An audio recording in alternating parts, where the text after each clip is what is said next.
Hello, welcome to our design conversation 2 today.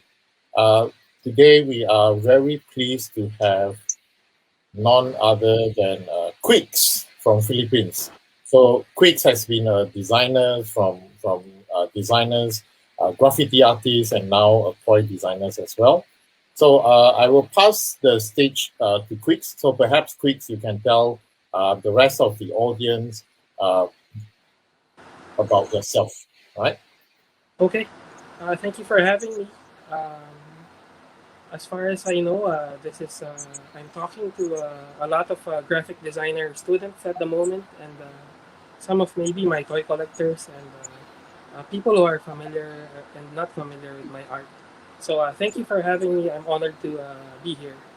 So today I want to talk about my journey as a graphic artist and a toy designer. I've been doing this for more than almost 20 years already since I graduated in 2004. So I wanted to share my journey. Let's begin.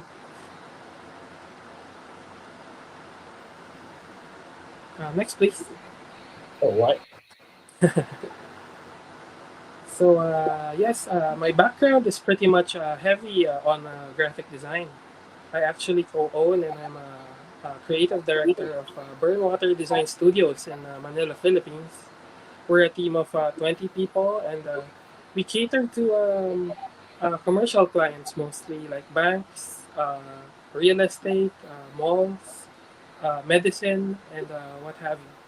So I've been doing this since 2008 with some of my partners, a lot of them from my school. And up until now, we still maintain and run this design studio besides the other stuff that I do. So next, please.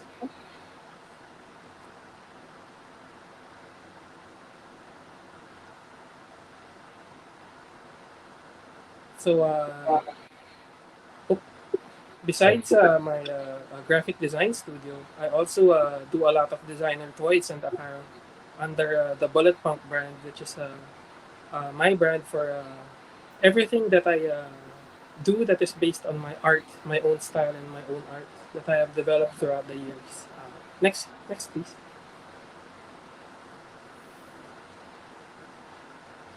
And Hidden Fortress is our brand of apparel. Since I'm heavily into the hip hop culture, I do like creating hoodies, bags, and shirts that coincide with my style and my brand. So that's one other thing that I do.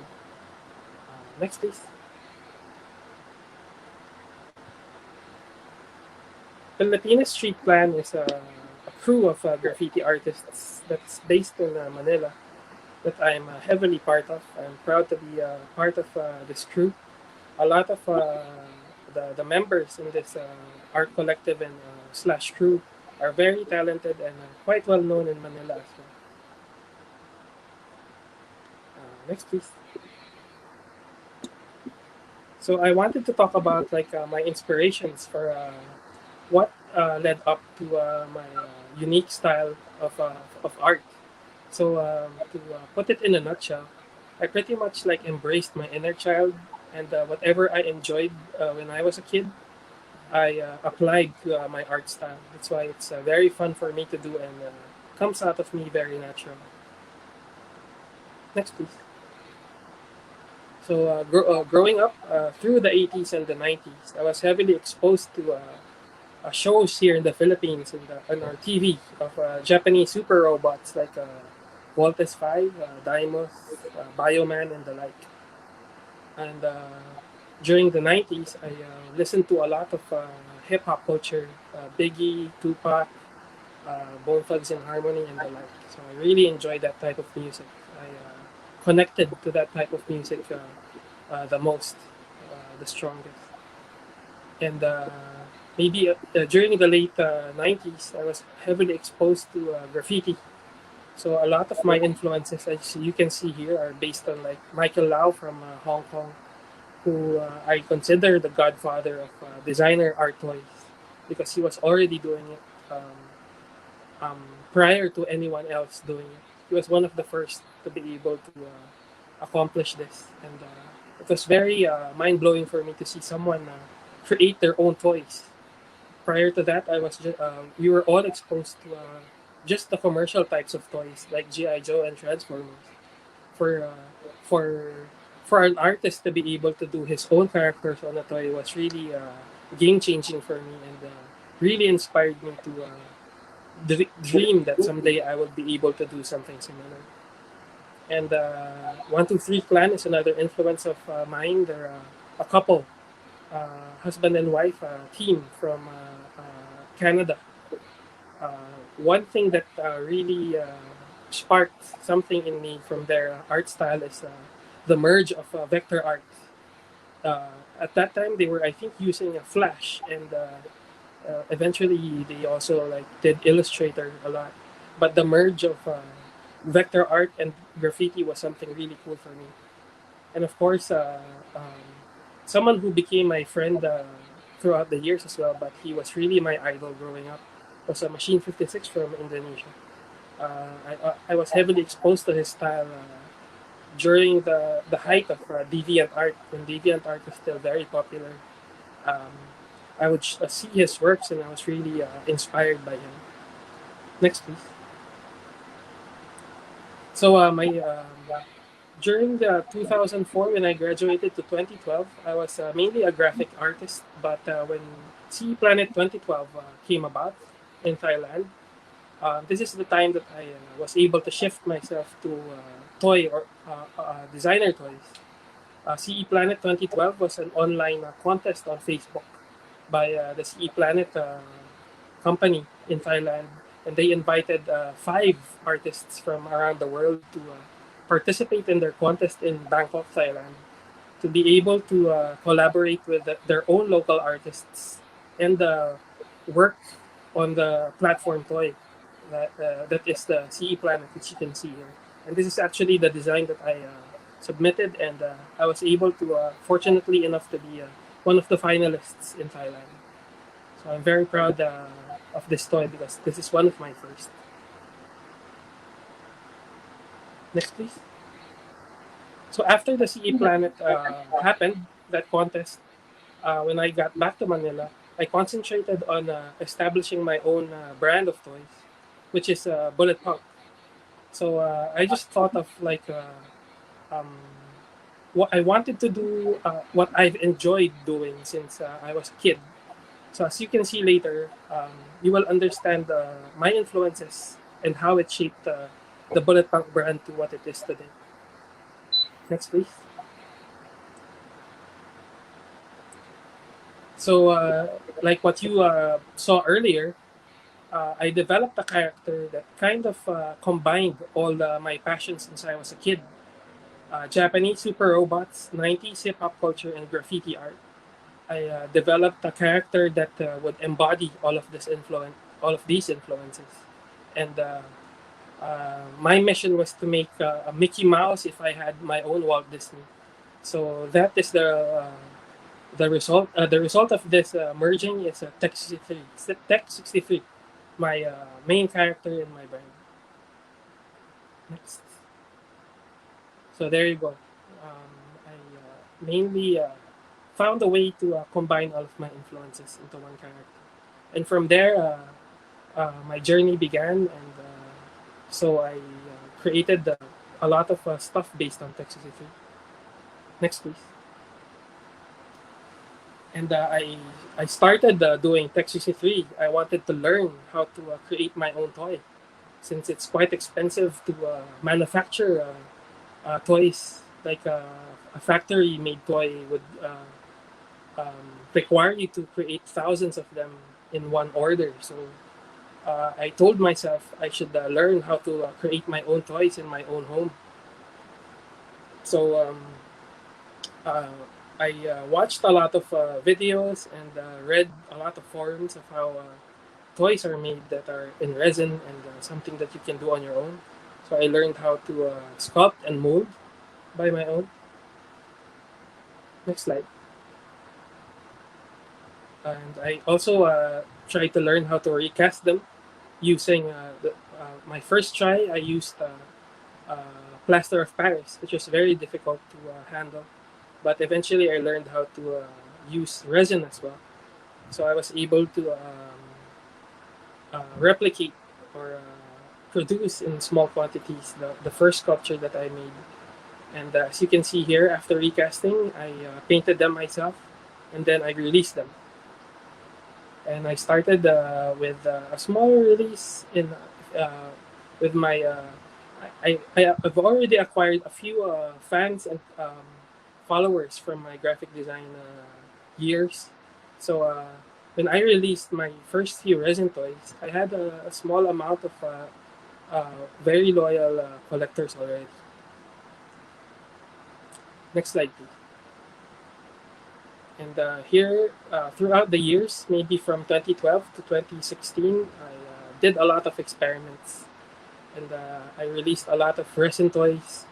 I explored customizing other toys from other brands, like the Dunny, and other toys that I could work on into representing my brand through their toys by sculpting on them.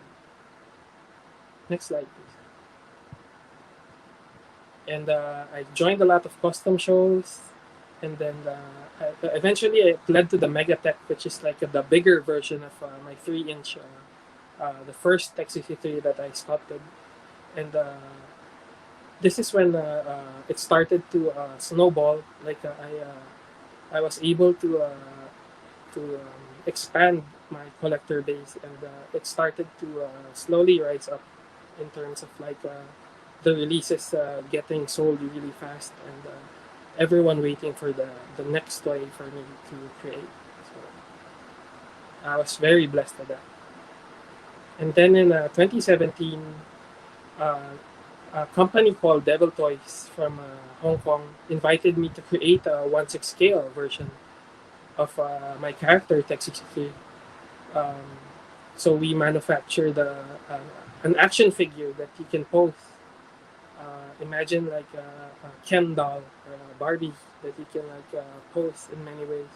So I was really proud of this project because it turned out really cool. Next slide, please. And then one of our most significant and first collaborations with a well-known brand was Bait in Los Angeles for SDCC 2017, featuring my character and their brand um, um, printed on the clothes that Texas E3 was wearing. So one of the more significant earliest collaborations that I was able to be a part of. Next slide, please. And then from there on in 2017, 2018, this was, I think, the time that I was able to attract some toy producers to be able to create vinyl toys with me, which is a mass produced type of toy in China. So this is where we started the vinyl version of Tech 63 with Martian Toys and the Ravager. Next slide, please. And here you can see the first 6 colorways that we were able to do for that vinyl version of Tech 63, which is more of a mass-produced line of my toy. Next slide. And from there on, throughout the years since 2017 up until now, it's still a running platform, and we're very proud to mention that we're almost around hitting 80 colorways of the Tech 63, and we're very proud that it has become like the platform of my choice. The main line in my brand is featuring this character, and we've been able to collaborate with many artists and many brands that feature the same toy but with a different skin, with a different colorway. Next slide.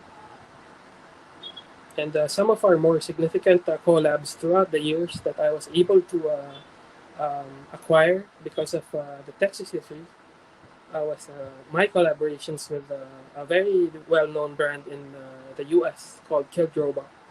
And I was able to create some original designs and collaborations with companies like Sanrio for their Hello Kitty, which I put my own flavor to it. Next slide.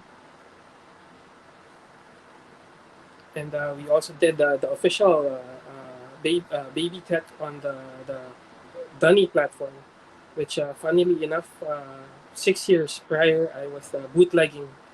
I was illegally recasting their figure, but I think through that way, I was able to show them that a handful of people really liked my design, so they invited me to create an original Dunny that was based on the baby tech.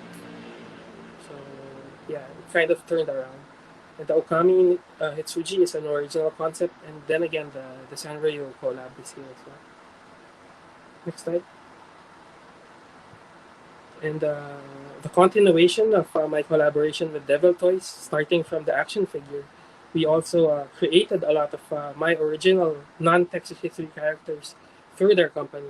As you can see here, we also did the Sharko, which is a robot shark type of toy, and Mariko, the girl version of Texas history, which I'm very proud of.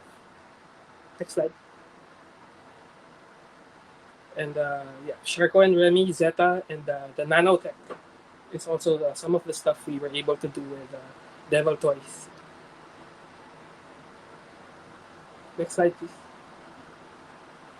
And another company that I was able to collaborate with from Singapore this time is Flabs Lab. Jeffrey Ko, who owns this, has really been very supportive of me since I began my toy designing journey. And we did a lot of cool stuff with his brand of designing toys as well, with Ghost of Kurosawa mainly. We were able to triple collab with Devil Toys to be able to produce this action figure of that character, the Ghost of Kurosawa, which is kind of inspired by Japanese samurai and one of my favorite movies of all time, Star Wars. As you can see, he has like a Darth Vader type of face, but with a Japanese samurai aesthetic. Next slide, please. Here are other of the stuff that I was able to develop with Flabs Lab, the Ghost of Kurosawa bust, the baby Ghost of Kurosawa, and as I mentioned earlier, the action figure version. Next slide. And Anatoys is one of the companies I was proud of collaborating from Korea because of their quite unique platform, wherein it's not mostly a static toy like most other vinyl toys, but it in its core it pretty much works like a Lego, wherein you can interchange the parts of the toys. And we were able to develop the Anatech, which is my character in their Anatoy universe, and that's how it looks like. Next slide, please.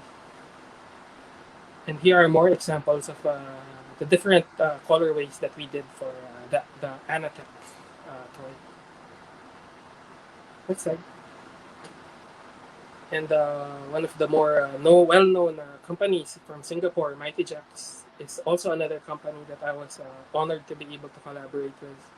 And we were able to do a kaiju version of, again, my central character, Texas 3, and we called it the Murtec, as you can see here. And so after the Murtecs, actually this was previously released before the Murtecs. We were all also able to offer an exclusive colorway of the Texas 3 through the Mighty Jacks brand, which is the Dragon colorway, inspired by Bruce Lee. Next slide, please. And Clutter magazine and gallery in the U.S. is pretty much well known in the industry of toys because they've been the go-to magazine earlier in the late 2000s, 2008, 2009. They were already publishing magazines about designer toys, and they also have a gallery in Beacon, New York, which is 2 hours north of Manhattan, and it's a really nice place. It's a really cool looking gallery, and I was able to do some shows there, and I was also able to create cool toys with this brand, Quiccs. Next slide. And here are some of the figures that I was able to create with them. And the one in the middle shows some of the entries I created for my actually first solo show that I was able to do in my career was in New York with the Clutter Gallery people. Next slide. And the Forbidden Tech is quite an unusual release for me. I primarily did this to target the Funko Pop collectors because prior to the designer toys being noticed in the Philippines, people were only open to commercial toys. But things started to change when Funko Pop became popular. And I thought that this was a good time for me to introduce myself to the Philippines um, by creating a text accessory that kind of looks like a Funko Pop as an entry level type of jug for me to be able to somewhat show a calling card to the Funko Pop collectors that art toys and designer toys actually exist and they're cool. So that was quite a successful experiment for us because the time that we released this in the ToyCon Philippines, it was pretty much well received by people and sold out quite fast. And during that time, so after the success of the Forbidden Texas History, I also introduced the Manila Killa Texas History set, which features the Philippine design that is inspired by the Philippine flag. For me to be able to attract the Filipino collectors to get on board and introduce myself as a Filipino because prior to that, actually, a lot of my collectors thought that I wasn't Filipino. When they heard my name, they actually thought I was Japanese or American. So this is a nice way for me to strengthen the brand as a Filipino brand, a Philippine created brand. Next slide, please. So I released a new set of Forbidden Text as well during the ToyCon. So these are some of the toys that I released in the 3 year span prior to the pandemic hitting.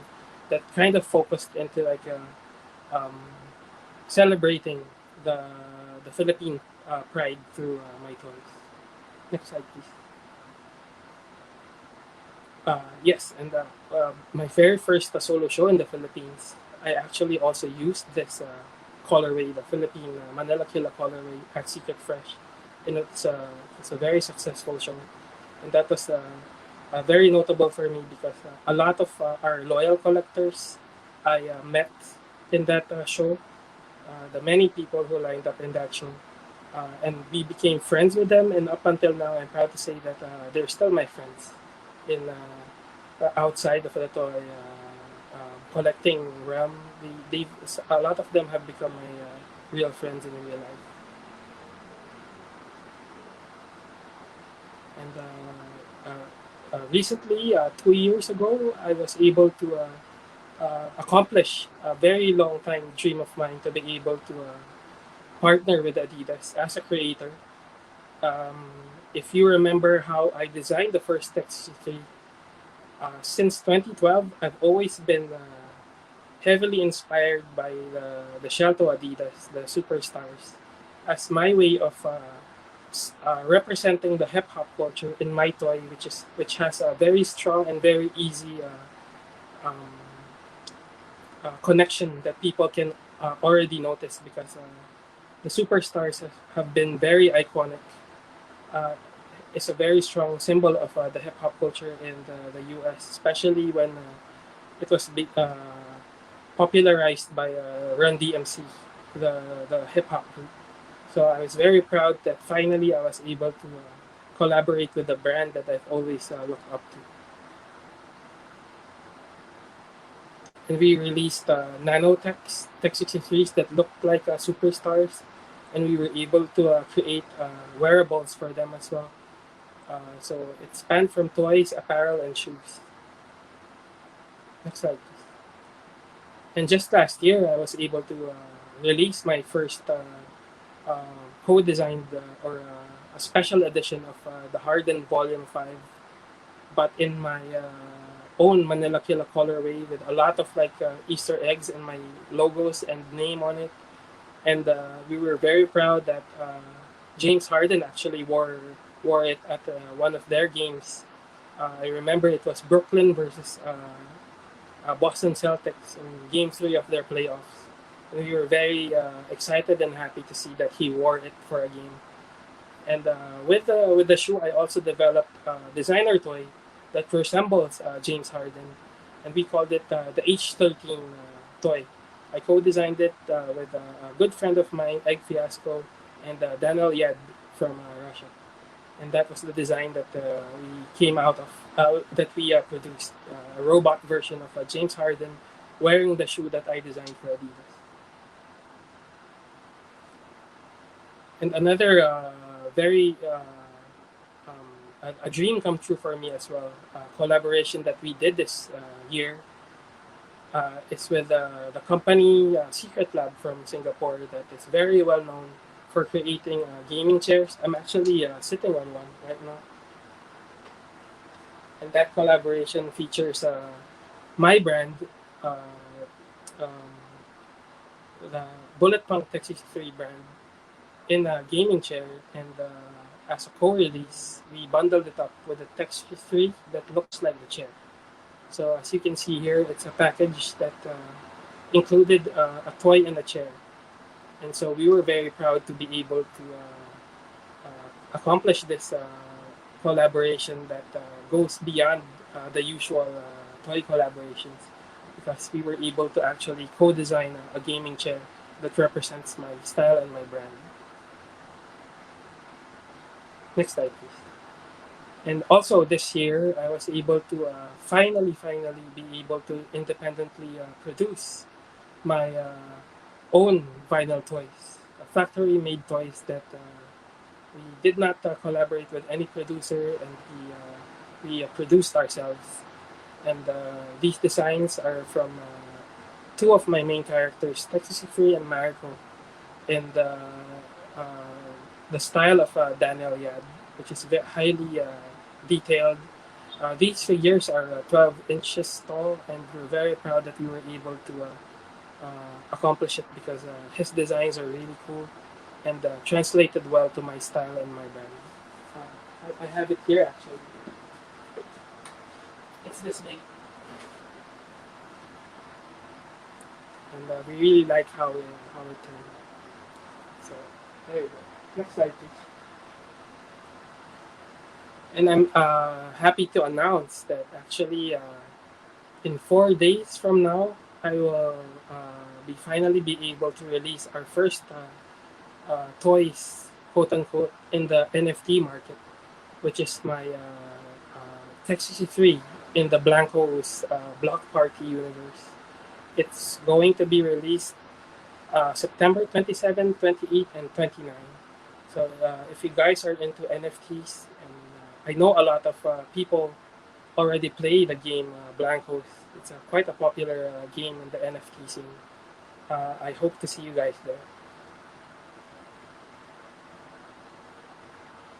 So with my presentation, I just wanted to uh, tell the aspiring artists out there and graphic designers that it's a nice time for us to be in, as opposed to like being an artist maybe 10, 20 years ago, since social media has given us a wide platform to be heard globally.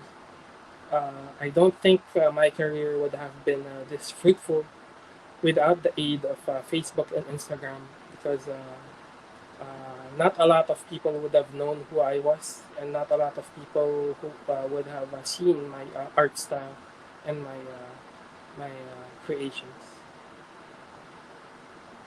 Next slide, please.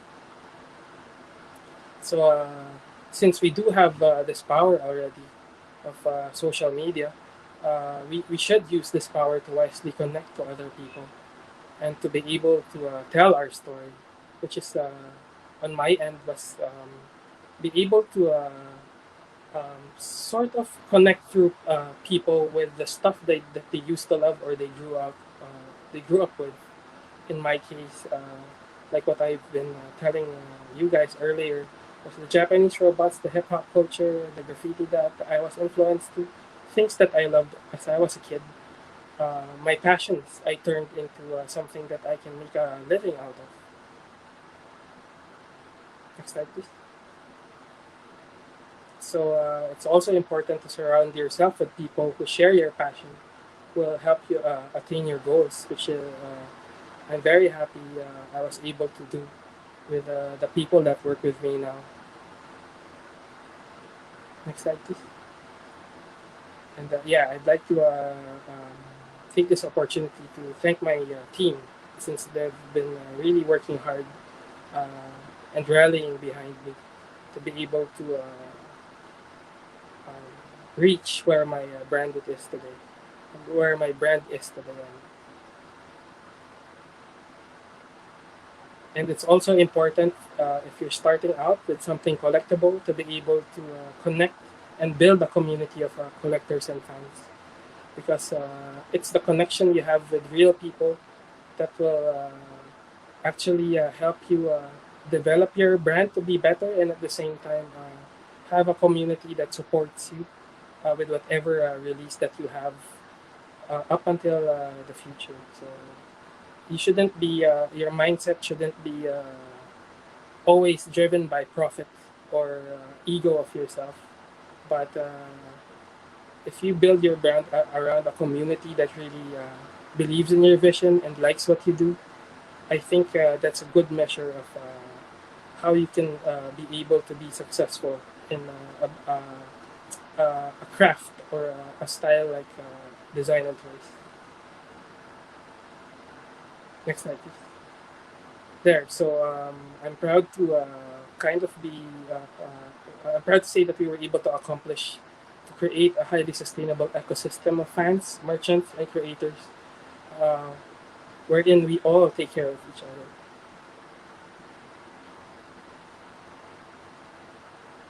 So that's my presentation. Thank you for having me. If you have questions, let me know. All right, thank you so much, Quicks, for a very wonderful presentation. I think lots of people over here uh, has been waiting to listen to you. All right. Thank Okay. you. I think we have a question. Okay. All right. I think question from Miru. Can we see your studio? So I think Quicks is working Oh, from home right now, right? right now I'm not in my studio. This is actually like my personal workroom. So maybe some other time I can get you a tour of my design studio. But since the pandemic happened, we work from home, and we've been doing this for almost 2 years already. So yeah, this is just like my personal workroom in my house. But I think we have like some interviews on YouTube that actually we tour the interviewers to our design studio 20 minutes away from my house. So they can actually research that on YouTube. All right. Thank you. So I hope Miro, you have a glimpse of it, and you can search for the interview on YouTube. Yeah. Okay. And then next questions from Edwards. So Edwards is John Edwards is himself is also a toy designer. So Oh, his nice. question is making art toy has become your full time, and what other things do you do as a living beside toy? It's become a full time thing for me since at the moment it has been able to generate the most profit for us. But we still do keep our design studio alive, and it's still working really fine. So the the team of 20 people are still with us, and we have managed to operate even throughout the pandemic from our homes. We just restructured the team in such a way that our artists and our accounts people have been able to work um, efficiently within their homes. To answer your question, yeah, making the art toys and my clothing and the whole brand of Quicks has been my primary means or like source of income since it has been very profitable for the past few years. But we've still kept our other businesses alive. All right, thank you. So this is from Edward from my Hi, toy hall. Edward. So his question is from Woodlake Dunny to Official Dunny, from having Tech 63 wearing Adidas to officially partnering with Adidas. So what is the next brand in line that you wish to work or partner with? Oh, that's a great question, Edward. Um, in terms of like putting the checklists on my bucket list, I think I'm very happy where I am now because I was able to work with Kid Robot.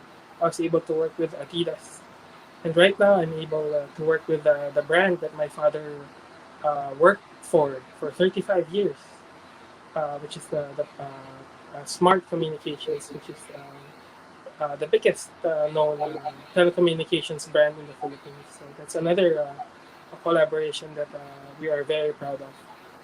In terms of the future, maybe not brands, but artists that I looked up to before. I would love to be able to collaborate with people like Michael Lau and maybe Cos someday. I don't know. He doesn't do a lot of collabs, but that's one of like a big dream for me to be able to like work with him on a toy that combines our art styles. Maybe someday. Okay, so from Hui Li, okay, as normally you design toy, is there any uh, challenges? I would say challenges or problems that you face. That's a really great question.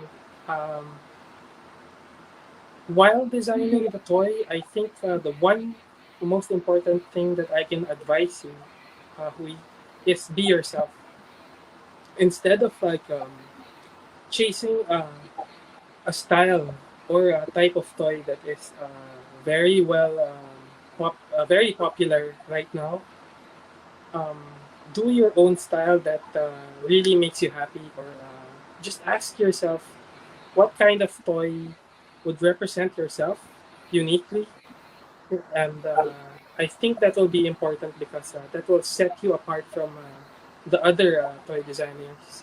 And for me, what worked was during a time that Michael Lau wasn't too active already, and the toys that were popular were the cute ones coming from China, and the chubby, the cute. It was the cute. Even in the states, Kid Robot was kind of like churning out cute stuff.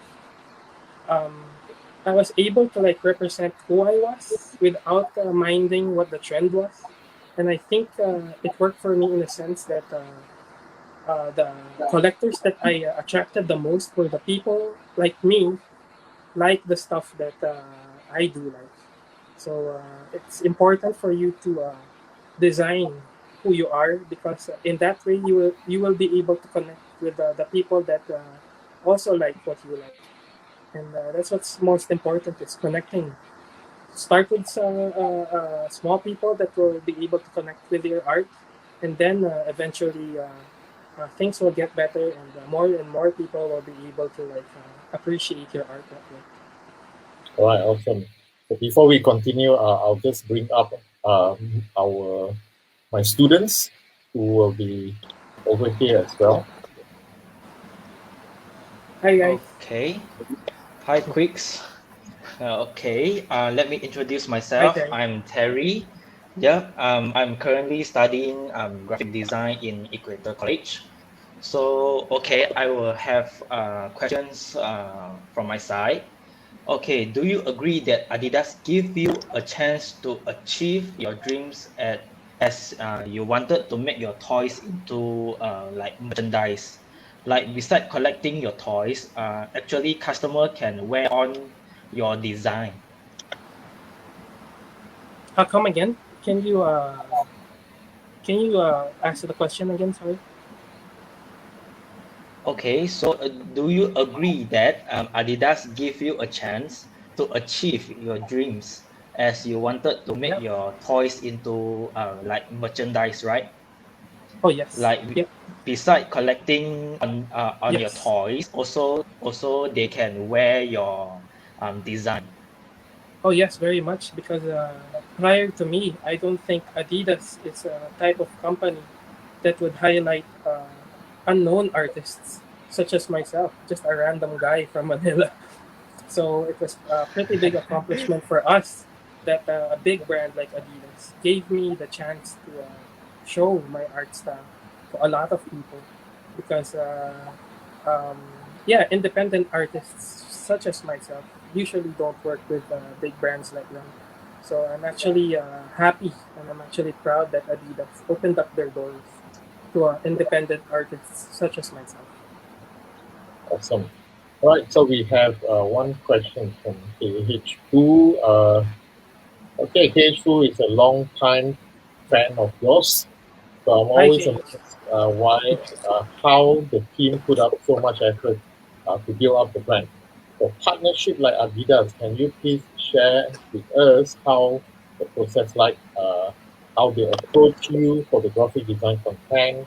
Is there anything that you would suggest to new graphic or toy makers out there?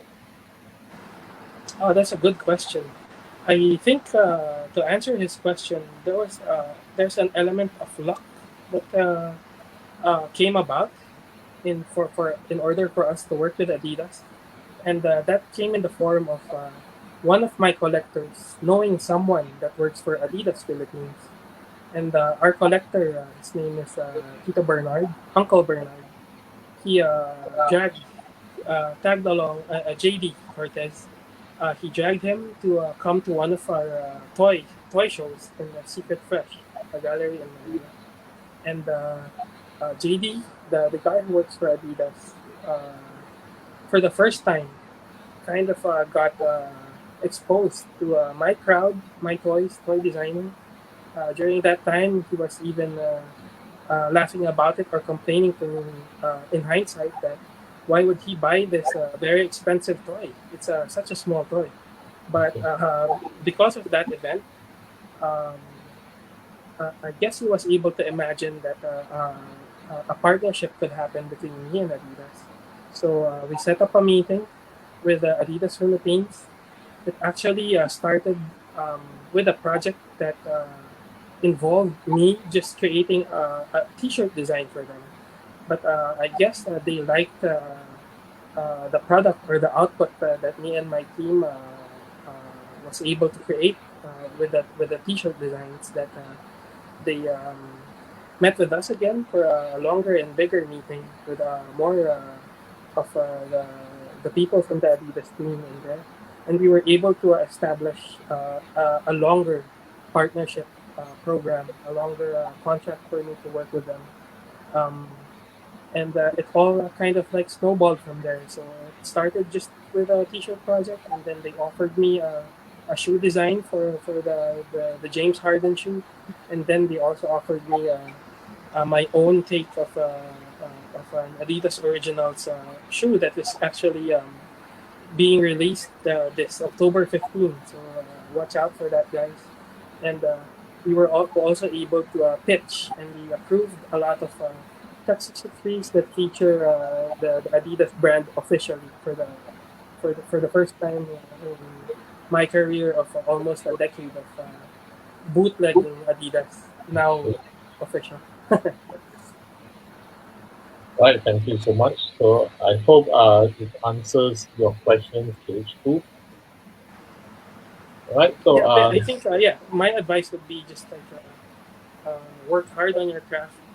Don't chase it. Don't chase the collabs. I mean, you don't need to like bug people with like a lot of proposals. I think work on your craft. If it's good enough, these brands will be knocking your door naturally. That's my advice. all right, thank you. So any other questions from Terry or Shenro? Hi, Mr. Chris. Hello. I have some question. Ask Yeah. you, what is the sources that inspiration you to create the toy design? Oh yeah, like what I said earlier, the most common thing that my inspirations share is these are stuff that I grew up loving. So during the 80s, I was born in 1982. So me and my brother loved watching Japanese robot shows that were shown here in Manila, and we were heavily or we were very heavy players of Family Computer. So that's another inspiration for me. The video games that we used to play in the Nintendo Family Computer and Game Boy. And during the 90s, when the rap scene in the US was quite popular, I would say that guys like Tupac and Notorious B.I.G. were like my best friends. I connected to them just listening to their songs. So, the hip hop culture of the US was a heavy influence in my style as well. And I was always intrigued by the graffiti culture. Unfortunately, during the 90s, not a lot of people were doing graffiti here.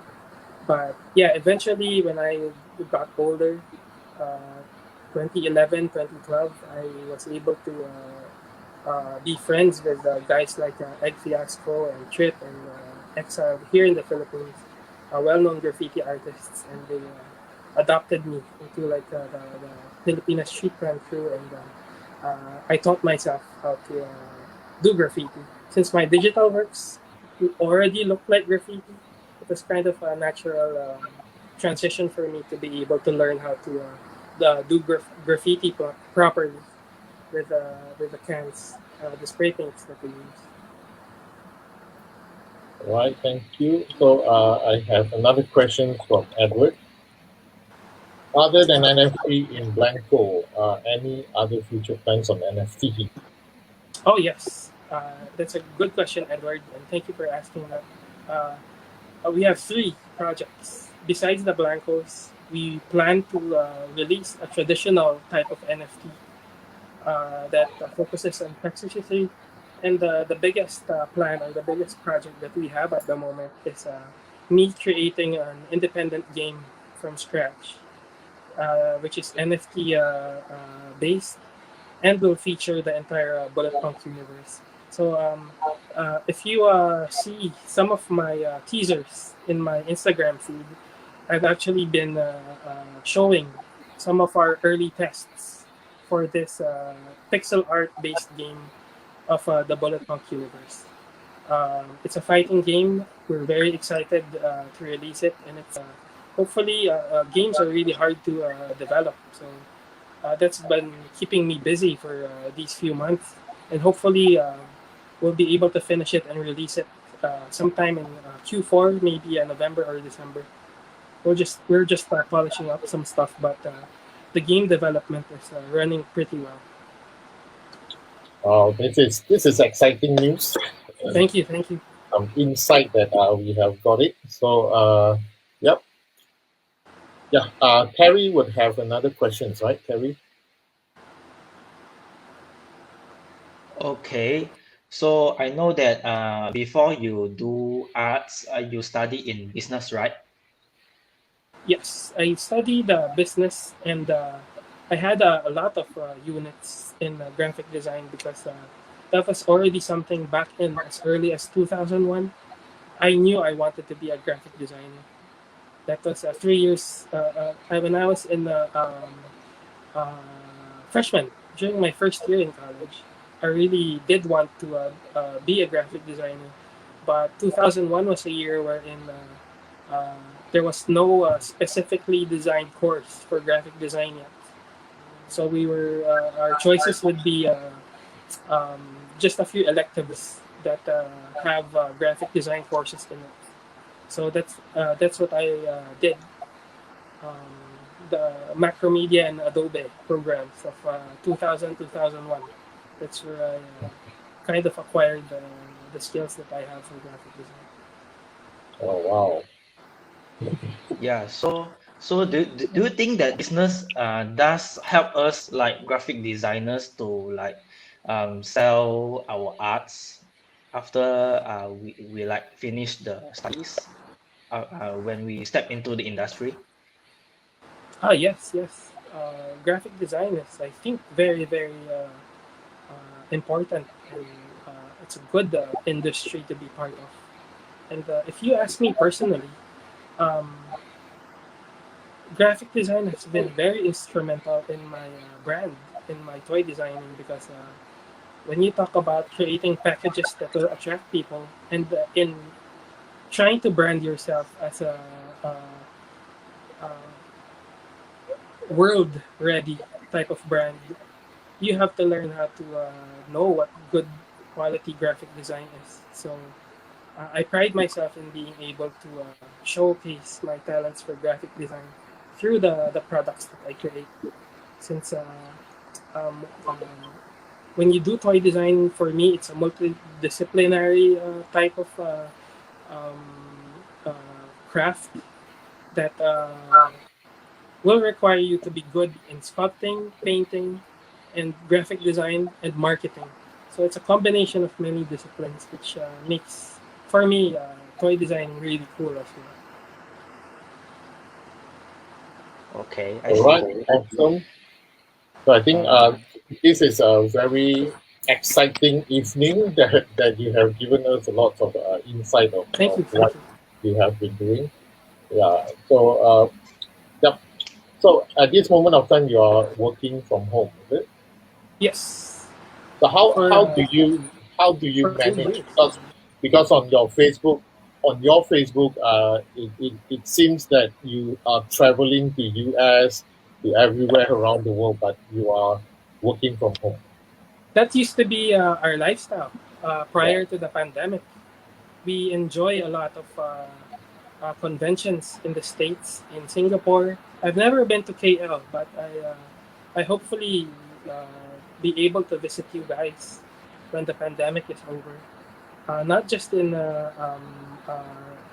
toy conventions, but also in graffiti, because I do have a lot of friends in the graffiti culture that come from KL and Malaysia.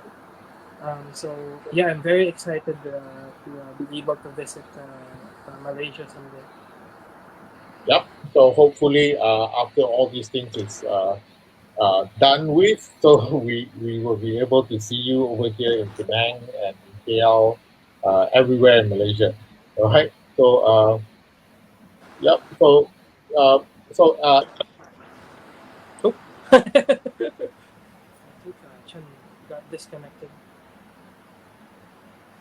Yep, Should I I think host? he's disconnected. It's my time to host. sorry about that. Sorry about that. I think Oh, it's no a problem. problem. Right. So Edward is also offering himself if you drop by KL, so he will bring you around Sure. for good food. Okay, Daryl, Edward. John, also Jefferson as well, right? And Oh yeah. all of us also from Penang. Also, we hope to see you in person in Penang one day. So Jefferson thank you as so well. Yeah. much. Thank you so much for agreeing to do this tonight. And Thank you. I know that you are a busy man, so All good. My it's evenings are really usually chill, so it's I'm really a okay. pleasure to have you with us tonight. Thank you So for having thank me. you so much. Right. So everyone, thank you for joining us this evening for the Design Conversation 2 with Quicks. I hope that you enjoyed this session, and don't forget, we will be back again soon. So check out our Equator College Facebook page, right, for more informations for the replay. You can find us on YouTube as well. So thank you so much. Good night, all of you. Stay safe and take good care.